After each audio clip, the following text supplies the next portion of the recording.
እንደምታውቁት የኔ ዋነኛ ስራ የቴክ ኮንተንት ክሬተርነት ነው። ቲክቶክ ላይ ከ600,000 በላይ ፎሎወሮችን ገንብቻለሁ የቴክ ኮንተንት እየሰራው ማለት ነው። ስለዚህ በዚህ ቪዲዮ የቴክ ኮንተንት ክሬተር ምን አይነት ስራ ነውና የሚያዋጣ ስራ ነው ወይ የሚለውን ጥያቄ እመልስላችኋለሁ ማለት ነው።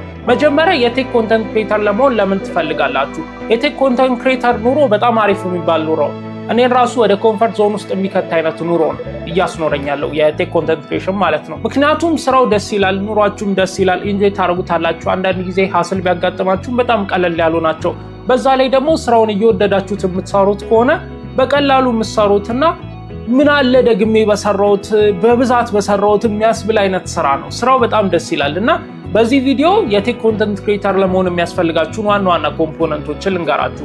የመጀመሪያው የሚያስፈልጋችሁ ነገር የቴክ አዌርነስ ያስፈልጋችኋል። የቴክ አዌርነስ ስራችሁ በጣም አሪፍ የተማራችሁ መሆን አለባችሁ። ዲግሪ ምናምን ያዙ ሳይሆን ስለ ብዙ የቴክኖሎጂ ነገሮች ግንዛቤ ሊኖራችሁ ይገባል። እኔ በዋናነት የምሰራው ስለ ስልክና ስለ ስልክ ሪኮሜንዴሽን ነው። ስለዚህ ስለ ስልክ መረጃ አያመልጠኝም ማለት ነው። አንድ ስልክ በተለቀቀ ቁጥር መረጃ ሰበስባለሁ።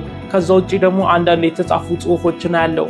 ሙሉ ሰዓት የዩቲዩብ ቪዲዮዎችን አያለው። እነ ኤምኬቢኤችዲ እነ ሚስተር ሁዘ ቦስ ላይነስ ቴክ ቲፕስ የመሳሰሉ በጣም ምርጥ የሚባሉ በዓለም አቀፍ ደረጃ አሪፍ የቴክ ኮንተንት ክሬተሮች አሉ። ታዲያ እነሱን በምትመለከቱበት ጊዜ ያንን አዌርነስ እየገነባችሁ ትመጣላችሁ ማለት ነው። ይህ አዌርነስ ነው ቀጥሎ ወደ ቴክ ኮንተንት ክሬተርነት የሚወስዳችሁ ማለት ነው። ከዛ በኋላ ያስፈልጋችኋል ብዬ የማስበው ነገር ኮንሲስታንት ለመሆን ፍቃደኛ መሆን አለባችሁ። አንድ ነገር ጀምራችሁ የምታቆሙ አይነት ሰው መሆን የለባችሁ። እንደዛ ጀምራችሁ የምታቆሙ አይነት ሰው ከሆናችሁ የቴክ ኮንተንት ክሬሽን ጀርኒው ሊከብዳችሁ ይችላል። ምክንያቱም በቀላሉ ሰክሰስ አታረጉበትም። ኦልሞስት ሁሉም ስራ ማለት ይቻላል በቀላሉ ሰክሰስፉል አትሆኑ። ብዙ ስራ ጀምራችሁ አቁማችሁ ሊሆን ይችላል እስካሁንም ድረስ። በዚህ ምክንያት ነው ላይሳካላችሁ የሚችለው። አንድ ነገር ላይ ካልተሳካላችሁ እስከ ጥግ አልሞከራችሁም ማለት ነው። እስከ ጥግ ከሞከራችሁ የማይሳካ ነገር አለ ብዬ አላስብም። የእናንተ አቅም ነው የሚወስነው ማለት ነው። ስለዚህ የቴክ ኮንተንት ክሬሽን ላይ ስትጀምሩት ማወቅ ያለባችሁ ነገር እስኪሳካልኝ ድረስ እኔ የምፈልግበት ቦታ ላይ እስክደርስ እኔ የምፈልገውን ነገር እስካገኝ ድረስ ምንም ነገር ቢፈጠር አላቆምም ብላችሁ ማሰብ አለባችሁ። ገንዘብ ልታጡ ትችላላችሁ፣ ወይ ደግሞ መጀመሪያ ላይ የነበራችሁን እንዳለ ነገሮች ልታጡ ትችላላችሁ። ብዙ ነገሮችን ልታጡ ትችላላችሁ፣ ወይ አዲስ ነገር ሊፈጠር ይችላል። ግን የምታቆሙ አይነት ሰው መሆን የለባችሁ። በቀላሉ የምታቆሙ አይነት ሰው ከሆናችሁ ገና ሳይሳካላችሁ እስካሁን የለፋችሁበትን ውጤት እንኳን ሳትበሉ ነው የምትደክሙት። ስለዚህ ኮንሲስታንት መሆን አለባችሁ። ሌላው የሚያስፈልጋችሁ ነገር አሪፍ ተግባቢ የሆነ ፐርሰናሊቲ ያስፈልጋችኋል ማለት ነው። እኔ መስተናገር ማድረገው እዚህ ላይ ነው። በጣም ተግባቢ የሆነ ሂውመን ካራክተር ያለው ነገር ያስፈልጋችኋል ማለት ነው። በቃ የሆነ ሰብአዊነት ያለበት ነገር፣ ኢነርጂ ያለው ነገር፣ ከሰው ጋር ኮኔክት ማድረግ የሚችል በጣም ኢንጌጅ የሚያደርግ ፐርሰናሊቲ ያስፈልጋችኋል ማለት ነው። እንደዚህ አይነት ፐርሰናሊቲ ካላችሁ ከኔ በላይ በጣም አሪፍ ኮንተንት ክሬተር መሆን ትችላላችሁ። እኔ ራሴ ላይ ትንሽ እንከን ብዬ የማወጣለት ነገር ይሄ ነው። ብዙም ተግባቢ አይደለሁም። ከሰዎች ጋር ኢንጌጅ ለማድረግ እቸገራለሁ። ከዛ ውጭ ግን ስለምናገረው ነገር፣ ስለ ፕሮዳክሽኑ፣ በተጨማሪም ደግሞ ቪው እንዴት እንደሚገኝ ሁሉንም ነገር አውቃችኋለሁ። የጎደለኝ ይሄ ኢንጌጅ የሚደረግበት ነገር አለ። ከሰዎች ጋር በጣም በቃ ኢንጌጅ የምታረጉበት ነገር ያላችሁ ካራክተር ፐርሰናሊቲያችሁን አውጥታችሁ መሸጥ የሚባለውን ነገር እናንተም መልመድ አለባችሁ። ከለመዳችሁ በጣም ምርጥ ክሬተር ነው የምትሆኑት። በተለይ ደግሞ ቴክ ብዙም እውቀት አይጠይቃችሁም። እንደዚህ ተግባቢ ከሆናችሁ በቃ የምታውቁትን ነገር ተግባብታችሁ ለሰዎች ማስተዋወቅ ትችላላችሁ። ከዛ ሰዎችም እየረዳቻቸው እንደሆነ ነው የሚሰማቸው። ከዛ ቪዲዮቻችሁን ደስ ብለው ይመለከታሉ። ማስታወቂያዎቻችሁንም እየተመለከቱ እናንተ ሀብታም መሆን ትችላላችሁ ማለት ነው። ስለዚህ ተግባቢ የሆነ ካራክተር ያስፈልጋችኋል። ከዛ ውጭ ደግሞ ኮንሲስታንትሊ እራሳችሁን አፕዴት እያደረጋችሁ መሄድ መቻል አለባችሁ። በጣም ነው የሚለዋወጠው የቴክ ወርልድ። ስለዚህ ኤአይ ነገሮችን ማወቅ አለባችሁ። ስለ ዌብሳይት ማወቅ አለባችሁ። ስለ ስልክ፣ ስለ ካሜራ፣ ስለ ላፕቶፕ ሁሉንም ነገር ማወቅ አለባችሁ። ስለ ክላውድ፣ ስለምናምን ሁሉንም ስለ ሲስተም ጀነራል አዌርነስ ሊኖራችሁ ይገባል። አዌርነስ ባይኖራችሁ እንኳን ስለዛ ቶፒክ ሲወራ ምንም ስለማታውቁት ነገር እንኳን ሪሌት አድርጋችሁ ማውራት መቻል አለባችሁ። እንደዛ ካላረጋችሁ እናንተ ይህንን ስታንዳርድ አታሟሉ። ስለዚህ ግዴታ እንደዚህ አይነት ሰው ሆናችሁ ጀምሩ ሳይሆን ከጀመራችሁ በኋላ ቀስ በቀስ ስለ ሁሉም ነገር ሪሰርች እያረጋችሁ ቪዲዮዎችን እያያችሁ እያነበባችሁ አንብቡ ስላችሁ መጽሐፍም ላይ ሆን ይችላል። መጽሐፍ ባታነቡም ችግር የለውም። በዚህ ሁኔታ ላይ ጀስት የሚለቀቁትን አርቲክሎች እና ከዛ ውጭ ደግሞ ሬዲት ላይ ሊሆን ይችላል ትዊተር ላይ የሚሰጡትን አስተያየቶች መመልከት አለባችሁ። በተለይ ደግሞ ትዊተር እና ሬዲት በጣም ነው የሚጠቅማችሁ። ምክንያቱም በጣም አሪፍ የሆነ ፐርስፔክቲቭ ያላቸው አዌርነስ ያላቸው ሰዎች ነው እዛ ላይ ያሉት። እዛ ላይ ደግሞ ሁሉም ነገር ቴክስት ነው። ስለዚህ ዝም ብላችሁ እየገባችሁ አንብቡት። በጣም የሚገርም ይዘት ያላቸው ቴክስቶች ናቸው ያሉት።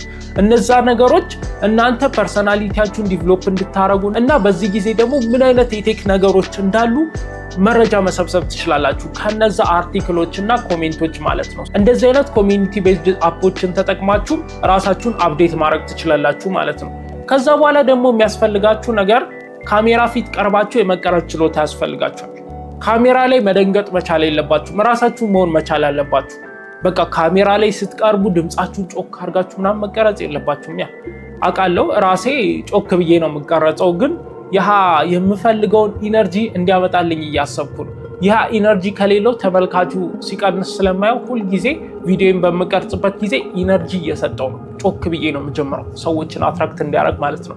አሁን ግን ያ ጮክታው ጥቅም እንደሌለው ስለተረዳው ቀስ በቀስ ለመቀነስ እያሰብኩ ነው። ቀጥታ ከከፍተኛ ድምፅ ወደ ዝቅተኛ ድምፅ ኢንትሮ መሄድ የለባችሁ። በቃ ዓለም ላይ በአንዴ አይወረድም፣ ቀስ በቀስ ነው የሚወረደው። ጮክ ብዬ እጀምር ከነበረ ቀስ እያረጉ ቀጣዩ ቪዲዮ ላይ ቀንሷለሁ፣ ቀጣዩ ላይ እየቀነስኩ ትሄዳለሁ ማለት ነው። ስለዚህ በምታሻሽሉበትም ጊዜ ቀስ ብላችሁ ራሳችሁን ይዛችሁ ማሻሻል አለባችሁ ማለት ነው። ከዛ ውጭ ካሜራ ላይ ግን በጣም አሪፍ ፐርሰናሊቲያችሁን መሸጥ የምትችሉ አይነት ሰው መሆን አለባችሁ። እኔ በጣም የሚያስቀናኝ ካርተር ፒሲ የሚባል ክሬተር አለና ሂዝ ኢነርጂ በቃ አይሾ ስፒድ በሉት፣ በቃ ኢነርጂው የሚገልጽበት መንገድ ፊሊንጎቹ ምናምን እንዴት ኢንጌጅ እንደሚያደርጉ የካርተር ፒሲ ስሚዝ በጣም ምርጥ የሚባል ልጅ ነው። በጣም የሚገርም ኢነርጂ ያለው ነው። የቴክ ኮንተንት ክሬተር መሆን ከፈለጋችሁ ደግሞ ግዴታ እሱን ማየት አለባችሁ ማለት ነው። ሌላኛው እዚህ የቴክ ኮንተንት ክሬሽን ላይ የሚያስፈልገው ነገር ደግሞ ውላችሁን ማሳየት አለባችሁ። በተለይ እኔ አሁን ዩቲዩብ ላይ እየተመለከትኳቸው ያላቸው ቪዲዮዎች በቃ ለምሳሌ የሆነ ማክቡክ ይገዛሉ። ከዛ በኋላ ከማክቡኩ ጋር የነበራቸውን ኤክስፒሪየንስ ሊሆን ይችላል ብዙ ነገሮች አብራርተው ቪዲዮ ይሰሩበታል። እንደዚህ አይነት ነገሮችን መልመድ መቻል አለብን እንደ ሀገር ደረጃ። እኔ ራሱ አልሰራቸውም፣ ግን እናንተ መስራት አለባችሁ። ጀማሪ ናችሁ፣ በቃ በአዲስ ኢነርጂ ይህንን እያሰባችሁ መስራት አለባችሁ። ዴይኔ ላይፍ መስራት አለባችሁ። ከዚህ የቴክ እቃ ጋር ውሎ ምን ይመስላል? ከዛ በኋላ ሰዎችም ይህንን እቃ እኮ ብገዛው እንደዚህ አይነት ውሎ ይኖረኛል ብሎ ያስባሉ። ስለዚህ በጣም የሆነ ኢንጌጅመንት ይኖራችኋል። በዛ ላይ ደግሞ ኮንቨርዥናችሁ ሽያጫችሁ በጣም ከፍተኛ ነው የሚሆነው። በኮሚሽን የምትሸጡ እንኳን ከሆነ ወይ ደግሞ ማስታወቂያ የምትሰሩ ከሆነ ማስታወቂያ ለሚያሰራችሁ ሰው ከፍተኛ ሽያጭ ካመጣችሁለት በየቀኑ ነው ማስታወቂያ የሚያሰራችሁ። ስለዚህ ለእናንተም የምትፈልጉት ዓላማችሁ ገንዘብ እስከሆነ ድረስ ገንዘብን አሳካችሁ ማለት ነው። ዴይሊ ላይፍ መልመድ አለባችሁ። ከዛ ውጪ በጣም ፐርሰናል ላይፋችሁንና ቴኩን ሪሌት ማድረግ መቻል አለባችሁ። እሱን ሪሌት በምታደርጉበት ጊዜ ሰዎች ቴክ እየሰሙ ሳይሆን ኖርማል ስቶሪ እየሰሙ ነው የሚመስላቸው፣ የሆነ ሙቪ እያዩ እንደሆነ ነው የሚሰማቸው። ስለዚህ ከነሱ ጋር በጣም ሪሌት ማድረግ መቻል አለባችሁ። በዚህ ቪዲዮ በጣም ደጋግሜ ሪሌት ብያችኋለሁ፣ ግን ከሰዎች ጋር ሪሌት ማድረግ መቻል አለባችሁ። ከራሴ ከተማርኩት ነገር ነው የምነግራችሁ። ሪሌት ማድረግ ካልቻላችሁ አትሸጡ። ካልሸጣችሁ ማስታወቂያ አታገኙ፣ ገንዘብ አታገኙ። ማግኘት የነበረባችሁ ገንዘብ አታገኙ። ገንዘብ ካላገኛችሁ ደግሞ ሰው ከእናንተ የሚጠብቀው ነገር አለ። በቃ አሪፍ ነገር እንዲኖራችሁ አሪፍ ኮንተንት እንድትሰሩ ይጠብቃል። ገንዘብ ካላገኛችሁ ደግሞ እሱን ስለማሰሩ ፌድ አውት እያደረጋችሁ ትመጣላችሁ። ስለዚህ ኢንጌጅመንት ላይ አተኮራችሁ ስሩ፣ ፐርሰናል ኢንጌጅመንት ማለት ነው። ከዛ በኋላ ነው ማስታወቂያ መጣላችሁ ገንዘብ የምታገኙት፣ ኮንተንታችሁን እያሻሻላችሁ የምትፈልጉትን ኑሮ የምትኖሩት ማለት ነው። ሌላኛው የምመክራችሁ ነገር ማስታወቂያዎች ጋር ወደ እናንተ ባይመጡ እንኳን እናንተ ወደ ማስታወቂያዎች ሂዱ የሚል ምክር ልስጣችሁ። ይሄ ምክር በጣም አስፈላጊ ነው። ምክንያቱም ቴክ ኮንተንት ላይ በተለይ ኢትዮጵያ ውስጥ አዌርነሱ በጣም ዝቅተኛ ነው። በቃ ቴክኖ በሉት ኢንፊኒክስ በሉት በቃ ስልክ የሚባሉት ካምፓኒዎች ራሱ የቴክ ኮንተንት ክሬተሮች ጋር ማስታወቂያ የሚፈልጉት በቃ ቪው ነው የሚፈልጉት። ስለዚህ ቀልድ ጋር ይሄዳሉ ምናምን በቃ ምንም የማይገናኝ ጋር ይሄዳሉ። እንዲሁም ላይፍ ስታይል ጋር ሲሄዱ ትንሽ ይገናኛል። ምክንያቱም የሰው ልጅ ዴይሊ የሚጠቀመው ነገር ስልኩ ነው። ስለዚህ ላይፍ ስታይል ኮንተንት ክሬተሮች ጋር ሄደው በሚያስተዋውቁበት ጊዜ ልክ ናቸው። ግን የቴክ ክሬተሮች ጋር ማስታወቂያ ማሰራቱን ላይ ያቆሙ። የሚገርም ነገር ነው። በቃ ኢትዮጵያ ውስጥ ምን ያህል የማርኬቲንግ ዝቅጠት እንዳለ ነው የሚያሳየው። በጣም ነው ምንም የማይገናኙ ኦዲየንሶችን እያገናኘ ያለ ስራ ማርኬቲንግ ነው። ማርኬቲንግ ላይ በጣም ነው የተበላሸ ነው። ስለዚህ ማርኬቲንጉ የኢትዮጵያ እንደ ሀገር ደረጃ ማርኬቲንግ ላይ በጣም በቃ ማንረባ ነው፣ እኔን ጨምሮ ማለት ነው። እኔም ማርኬቲንግ ሰራ ነበር። ይህን ያህል አሪፍ የምንባል አይደለም። ስለዚህ ግዴታ እናንተ ይሆነኛል ለምትሉት ማስታወቂያ ሊያሰራኝ ይችላል ለምትሉት ድርጅት ጋር፣ ግለሰብ ጋር፣ ኦርጋናይዜሽን ጋር ሂዱ። እነሱ እስኪመጡ አጠብቁ። እነሱ መቼም አይመጡም። ገና 2010 ላይ ያሉ ሰዎች ናቸው። በጣም ሰፊ ዓመት ልዩነት ያለን ነው። በቃ በቴክኖሎጂ እና በኦዲየንስ በጣም ሰፊ ዓመት ልዩነት በሉት። በቃ እነሱ በጣም ቀርፋፋ ስለሆኑ እናንተ መሄድና ሪቻውት ማድረግ አለባችሁ። ሄዳችሁ ሪቻውት ካላረጋችሁ ገንዘብ አታገኙ። ገንዘብ ካላገኛችሁ ደግሞ የምትፈልጉትን ኑሮ አኖሩ። የዚህ ኮንተንት ክሬሽን ኢንድ ፖይንቱ ገንዘብ ማግኘት እስከሆነ ድረስ ፕሮሞሽን ላይ ጠንካራ ብላችሁ ተፍ ብላችሁ ሮጥ ብላችሁ ልክ እንዳልሆነ ማስታወቂያዎችን መስራት አለባችሁ። እንደዛ ስላችሁ ደግሞ በዘቀጣ በር ምናምን ስሩ እያልኳችሁ አይደለም። እኔ ባለፉት 6 ወራት ጥቂት ኦልሞስት ዜሮ የሚባል ማስታወቂያ ነው የሰራሁት። ኦልሞስት አልሰራሁም ማለት ነው። ለምን? አብዛኞቹን ሪጀክት አድርጊያቸዋል። አንደኛ ከኔ ጋር ሪሌት አያደርጉም። እኔ የምፈልጋቸው ኳሊቲ አይደለም። ከኔ ኮንተንት ጋር ትንሽ ይጫረፋል። ከዛ ውጭ ግን ዝቅተኛ ዋጋ እየጠሩ፣ ስለዚህ ከነሱ ጋር አልሰራም። በቃ ሳልሰራ ብኖር ይሻለኝ። ምክንያቱም ወደፊት እንደማገኘው አውቃለሁ። ምንም መስገብገብ አያስፈልግም። ስለዚህ እናንተም ረጋ ብላችሁ ለእናንተ የሚሆናችሁ በትክክለኛው ዋጋ የሚመጠናችሁን ዋጋ ማለት ነው ራሳችሁ አውጥታችሁ ወደ ማስታወቂያ አሰሪ ሄዳችሁ ማስታወቂያ እየሰራችሁ አሁን እንዳልኳችሁ ደግሞ አሪፍ ኮንተንት እየሰራችሁ መኖር ትችላላችሁ። ቅዱስ ጎሳ ይባላል። ቲክቶክ ላይ ኤአይ ቴክ በሚለው ልታውቁ ትችላላችሁ። ቴሌግራም ኮሚኒቲ ስላለ እየገነባን ስለሆነ አሪፍ ኮሚኒቲ ከታች ዲስክሪፕሽን ላይ ባስቀመጥኩላችሁ የቴሌግራም ሊንክ ገብታችሁ ጆይን ማድረግ ትችላላችሁ። ቻናል ነው፣ ግሩፕም ከፍትላችኋለሁ። የቴክ ኮንተንት ክሬሽን ጀርኒን ደግሞ በዚህ ቪዲዮ አሳይቻችኋለሁ ማለት ነው። ከዚህም በፊት ስለ ኮንተንት ክሬሽን በጣም ብዙ ቪዲዮ ሰርቼላችኋለሁ። እንደወደዳችሁ ተስፋ አረጋለሁ። ኢንጌጅመንቱ በጣም እየወረደ ነው። ድሮ ከፍተኛ ቪው ነበረው፣ አሁን ግን የቪዲዮዎች እንዳለ ቪው ቀንሷል። ሼር አድርጉት ለብዙ ሰው። በተጨማሪም ደግሞ ሰብስክራይብ አድርጉ፣ ላይክ አድርጉ። እኔም መቼም እንደማላቆም እርግጠኛ ሁኑ።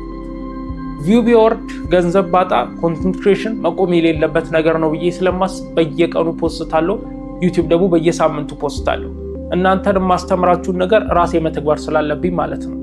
እንደዚህ አይነት አሪፍ የኮንተንት ክሬሽን ኮሚኒቲ ውስጥ መቀላቀል ከፈልጋችሁ ሰብስክራይብ ማድረግ እንዳረሱ። ሳምንት አርብ ደርሶ እስከምንገናኝ ድረስ ሰላም ቆይ።